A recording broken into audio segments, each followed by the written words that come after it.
ਦੋਸਤੋ ਕਮਾਦ ਦਾ ਕੰਮ ਚੱਲ ਰਿਹਾ ਜੀ ਆਪਣਾ ਤੇ ਤਕਰੀਬਨ ਹਾਲੇ ਕੋ ਡੇਢ ਪਾਈ ਦੇ ਰਾਉਂਡ ਪਾਉਂਡ ਕਮਾਦ ਸਾਡਾ ਖੜਾ ਜੇ ਤੇ ਲੇਬਰ ਮਾਸ਼ਾਅੱਲਾ ਲੱਗੀ ਆ ਕੰਮ ਦੂ ਚੱਲ ਰਿਹਾ ਜੇ ਤੇ ਮਿੱਠਾ ਵੀ ਹੁਣ ਮਾਸ਼ਾਅੱਲਾ ਚੰਗਾ ਬਣ ਰਿਹਾ ਮੂਢੇ ਕਮਾਦ ਸ਼ੁਰੂ ਹੋ ਗਏ ਨੇ ਤੇ ਤਕਰੀਬਨ ਹਾਲੇ ਮਾਰਚ ਦਾ ਵੀ ਆ ਜਿਹੜੇ ਮਾਰਚ ਦੇ ਦਿਨ ਆ ਇਹ ਵੀ ਕੰਮ ਚੱਲਣਾ ਵਾ ਤੇ ਅੱਗੋਂ ਅਪ੍ਰੈਲ ਦਾ ਮਹੀਨਾ ਪੂਰਾ ਕੰਮ ਚੱਲਣਾ ਵਾ ਤੇ ਅਪ੍ਰੈਲ ਦੇ ਮਹੀਨੇ ਦੇ ਐਂਡ ਤੇ ਜਾ ਕੇ ਜਿਹੜਾ ਕਮਾਦ ਮੁੱਕਣਾ ਵਾ ਤੇ ਬਾਕੀ ਤੁਹਾਨੂੰ ਮਿੱਠਾ ਦਿਖਾਲਦੇ ਆ ਜੀ ਮਿੱਠਾ ਕਿੱਦਾਂ ਦਾ ਬਣ ਰਿਹਾ ਵਾ ਫਿਰ ਜਿਹੜੇ ਕਿਸੇ ਦੋਸਤ ਭਰਾ ਨੇ ਮਿੱਠਾ ਲੈਣਾ ਹੋਵੇ ਉਹ ਮਿੱਠਾ ਵੀ ਲੈ ਸਕਦਾ ਵਾ ਤੇ ਸ਼ੱਕਰ ਹੁਣ ਮਾਸ਼ਾਅੱਲਾ ਚੰਗੀ ਬਣ ਰਹੀ ਜੇ ਮੂਢੇ ਕਮਾਦ ਆ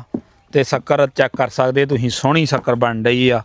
ਤੇ ਹੁਣ ਮਸਾਲੇ ਵੀ ਘੱਟ ਪਾਉਣੇ ਪੈਣ ਡਏ ਨੇ ਸ਼ੱਕਰ ਦੇ ਵਿੱਚ ਤੇ ਬਾਕੀ ਜਿਹੜੇ ਕਿਸੇ ਦੋਸਤ ਭਰਾ ਨੂੰ ਸ਼ੱਕਰ ਗੁੜ ਆਨਲਾਈਨ ਚਾਹੀਦਾ ਹੋਵੇ ਉਹ ਸਾਡੇ ਨਾਲ ਰਾਬਤਾ ਕਰ ਸਕਦਾ ਜੇ ਤੇ ਗੁੜ ਔਰ ਸ਼ੱਕਰ ਦਾ ਰੇਟ ਹੈਗਾ ਜੇ 200 ਤੇ 30 ਰੁਪਏ ਕਿਲੋ ਪਹਿਲੋਂ ਰੇਟ 250 ਰੁਪਏ ਚੱਲਦਾ ਰਿਹਾ ਵਾ ਤੇ ਹੁਣ ਮਿੱਲਾਂ ਵੀ ਬੰਦ ਹੋ ਗਈਆਂ ਨੇ ਕੁਛ ਤੇ ਕੁਛ ਕਮਾਦ ਦਾ ਰੇਟ ਵੀ ਥੋੜ੍ਹਾ ਜਿਹਾ ਡਾਊਨ ਸੀ ਤੇ ਨਾਲ ਕੋ ਮਿੱਠੇ ਦਾ ਵੀ ਰੇਟ ਥੋੜ੍ਹਾ ਜਿਹਾ ਘਟਿਆ ਵਾ ਤੇ ਜਿਹੜੇ ਕਿਸੇ ਦੋਸਤ ਭਰਾ ਨੂੰ ਚਾਹੀਦਾ ਹੋਵੇ ਉਹ ਸਾਡੇ ਨਾਲ ਰਾਬਤਾ ਕਰ ਸਕਦਾ ਜੇ ਰਾਬਤਾ ਨੰਬਰ ਸਾਡਾ ਹੈਗਾ ਜੇ 0347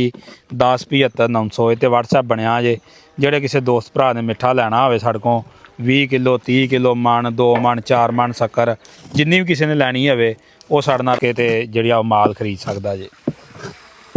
ਬਾਕੀ ਸ਼ੱਕਰ ਤੁਹਾਨੂੰ ਚੈੱਕ ਕਰਵਾਉਂਦੇ ਆ ਜਾਂ ਜਿੱਥੋਂ ਚੈੱਕ ਕਰਾ ਸ਼ੱਕਰ ਥੱਲਿਓਂ ਆ ਦੇ ਸਕਦੇ ਤੁਸੀਂ ਸ਼ੱਕਰ ਹੁਣ ਐ ਬੂਰਾ ਹੀ ਬਣ ਰਹੀ ਆ ਤੇ ਮਸਾਲੇ ਮਸੂਲੇ ਅਸੀਂ ਐਡੇ ਖਾਸ ਕੋਈ ਨਹੀਂ ਪਾਉਂਦੇ ਆ ਦੇ ਸਕਦੇ ਤੁਸੀਂ ਅੱਜ ਦੀ ਵਾਰੀ ਵਾਸਤੇ ਜਿਹੜਾ ਮਸਾਲਾ ਵਾ ਥੋੜ੍ਹਾ ਬਹੁਤਾ ਹੀ ਜਿਹੜਾ ਜਿੰਨੀ ਕੁ ਜ਼ਰੂਰਤ ਆ ਉਨਾ ਕੁ ਪਾਈਦਾ ਵਾ ਤੇ ਬਾਕੀ ਤਕਰੀਬਨ ਕਮਾਦ ਹਲੇ ਇੱਧਰ ਵੀ ਦੇ ਸਕਦੇ ਸਾਡਾ ਇੱਧਰ ਵੀ ਖੜਾ ਵਾ ਤੇ ਆ ਵੀ ਤਕਰੀਬਨ ਵਿਗੇ ਦਾ ਵਾਰਾ ਇਸ ਪੈਲੀ 'ਚੋਂ ਵੀ ਹਲੇ ਖੜਾ ਵਾ।